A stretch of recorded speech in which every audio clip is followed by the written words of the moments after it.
How's it going, everyone?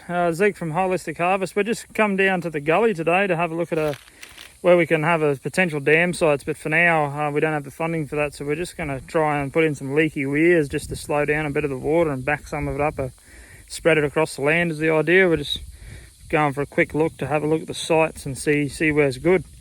I thought I'd take some shots and take you on our journey so you can learn a bit about some leaky weirs and see how it all unfolds. Just up there you can make out the top boundary line of the block. You can just sort of see the fence. There is a star picket, just sort of, if I can get me right there where I'm pointing to. So it comes down the gullyways, and we're thinking right here where there's already some timber, just to bank it up along the bank there, sort of. If you can imagine, third of the bank with a bit of leaky weir, bit of this rotten timber that we've got around to use it. It's either that or burn it off into carbon molecules into the air, but might as well use it. It'll rot into soil eventually, and it'll back up a little bit of water and sort of raise the water table up. I was coming past this tree here. Look at this huge stick insect. Like, I don't want the thing to jump on me. I might jump out of his skin. That's my hand next to it. I'm 6 foot tall, and that's my hand next to that huge stick insect. It's pretty cool. So yeah, this is location 2, sort of right where Dad is standing there for a leaky weir. If he goes a little bit further in front of him, that would be a perfect spot for a dam. It's actually a key point in the land. So what is a key point? As your slope comes down, it stays at the same gradient, and when it sort of changes pitch, it starts to flatten out. That's what we call the key point. So right there you can sort of see it comes down the slope pretty well. Okay, it drops in the gully, forget about that bit. And then about there where I'm shooting at right now, in line to the sort of left of where Dad's standing, that's the key point. The land starts to flatten out there. It changes from what would be about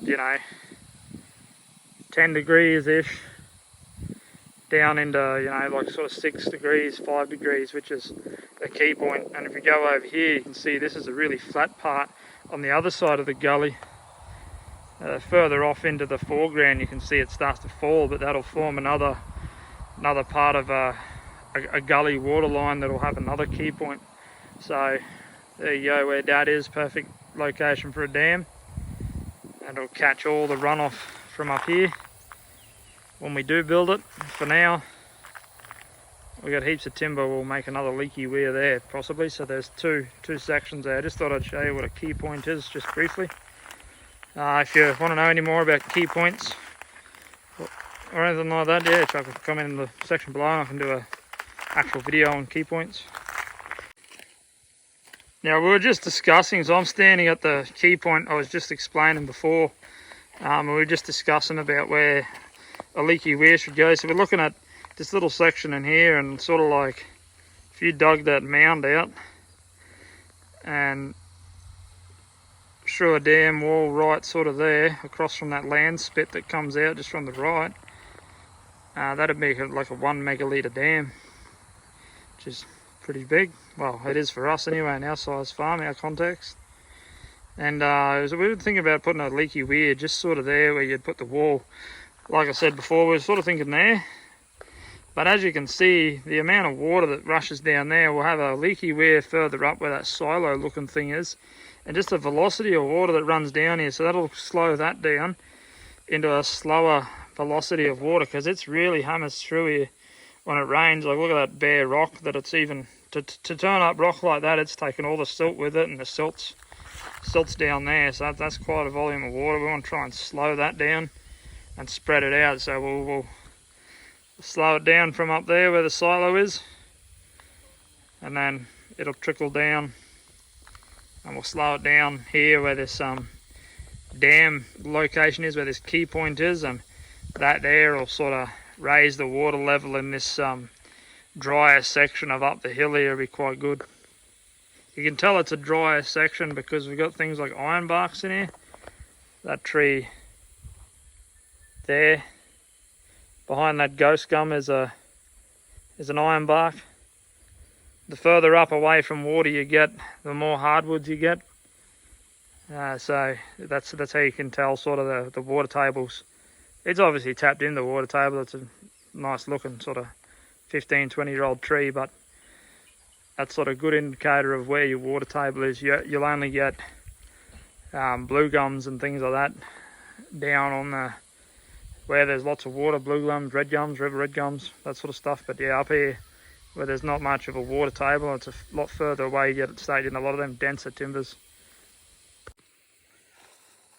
So we've come down the main gully line, which is right there, and then it sort of flattens back out again. You can see it's flattened out enough to even keep little grass seed in there, but you can still see it hammers right through. If you can see that debris there, it sort of made a bit of a rapid against the tufts of grass and left some material behind.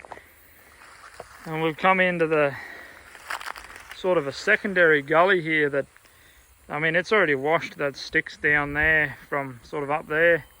So that's sort of, it wants to make a leaky weir there by itself, which would be good if we can back flood this area here over this side of the gully. There's around 3 acres that we can potentially grow something on, and it'd be really good to get that on. We're getting actually closer down now where it starts getting really choppy.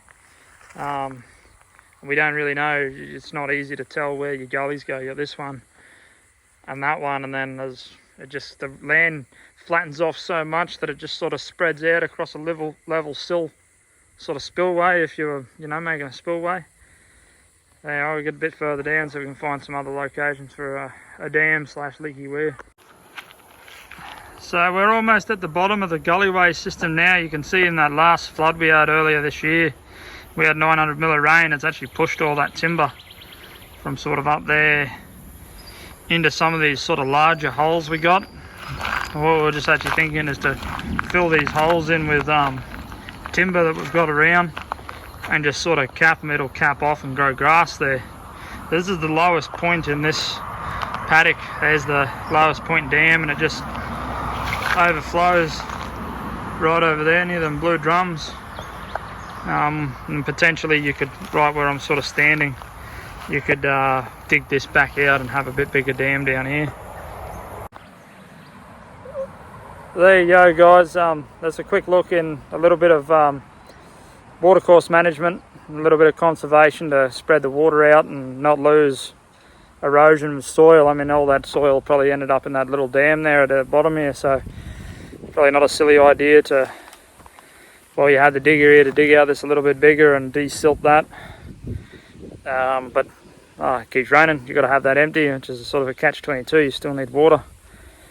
So we'll give you some updates as we start doing some of the works, and you'll sort of see as we clean up around this gullyway section and put some leaky weirs in, and we'll see what sort of impact it has on some of the land around, see if you can retain some water higher up in the hill system, which is the whole purpose of things like leaky weirs and swale systems, to hold the water up as high as you can and spread it out. Thanks for listening, and if you're not already subscribed and you like this content, subscribe and check the bell. If you need extra explanation of any of the things in this video, chuck a comment in the bottom. I'm happy to cover it in a little bit more detail.